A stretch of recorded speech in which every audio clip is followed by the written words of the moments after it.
Há 37 anos, um desempregado sequestrou um avião. Seu plano era atingir o Palácio do Planalto e matar o presidente. Parece enredo de filme de Hollywood.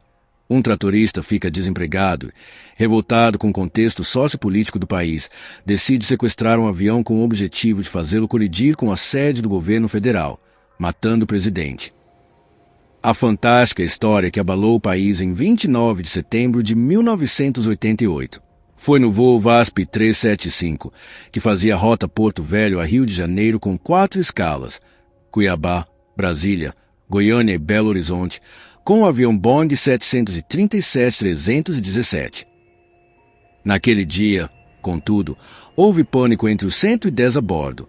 Um tratorista desempregado de 28 anos, o maranhense Raimundo Nonato Alves da Conceição, armado com um revólver calibre 32, anunciou que estava sequestrando a aeronave, e seu plano era arremessá-lo contra o Palácio do Planalto. Para o tratorista, a culpa pela situação econômica que havia feito com que ele perdesse seu emprego era do presidente José Sarney.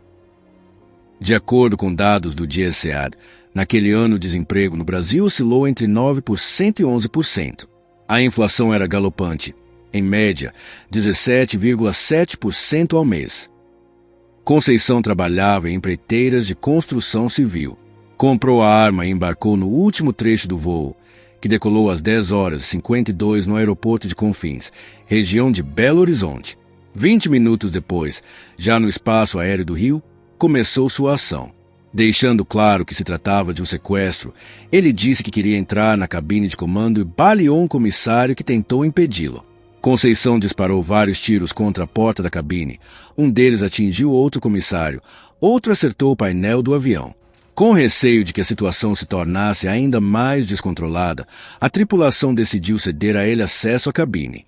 Sem que o sequestrador notasse, o piloto, Fernando Murilo de Lima e Silva, conseguiu passar ao Centro Integrado de Defesa Aérea e Controle de Tráfego Aéreo, SINDACTA, o código correspondente à interferência ilícita ocorrendo a bordo. Quando o copiloto, Salvador Evangelista, tentava se comunicar de volta com o SINDACTA pelo rádio, Conceição o baleou na nuca, matando na hora. Com a arma apontando para o piloto Lima e Silva, o sequestrador então determinou seu plano, que o avião retornasse para Brasília. O comandante foi hábil e conseguiu dissuadi-lo da ideia de chocar o Boeing contra o Palácio do Planalto. Argumentou que não havia condições de visibilidade para isso. Mas Conceição não topou que o avião pousasse no aeroporto de Brasília. Queria que fosse em São Paulo. Não havia combustível para tanto. Depois de manobras ousadas para desequilibrar o sequestrador, e com um dos motores falhando, Lima e Silva conseguiu pousar no Aeroporto Internacional Santa Genoveva, em Goiânia, às 13h45.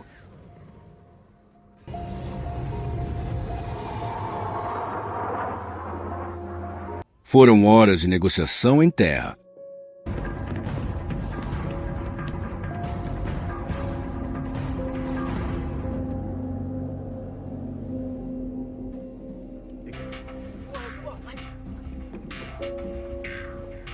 Às 19h, Conceição desceu da aeronave usando o piloto como escudo humano. Foi alvejado com 2 tiros na altura dos rins por agentes de elite da Polícia Federal. Uma terceira bala também atingiu o piloto na perna. Encaminhado a um hospital, o sequestrador passou por uma cirurgia de emergência e foi anunciado que não corria risco de vida. Dias depois, contudo, morreu no hospital. O laudo apontou que em decorrência de anemia falciforme, sem relação com o fato de ele ter sido baleado.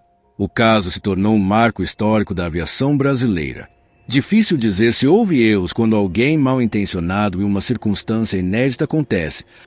A segurança na aviação é altíssima há muitas décadas, os indicadores só melhoram. Lembrando que é injusto julgar fatos do passado com o conhecimento que temos hoje.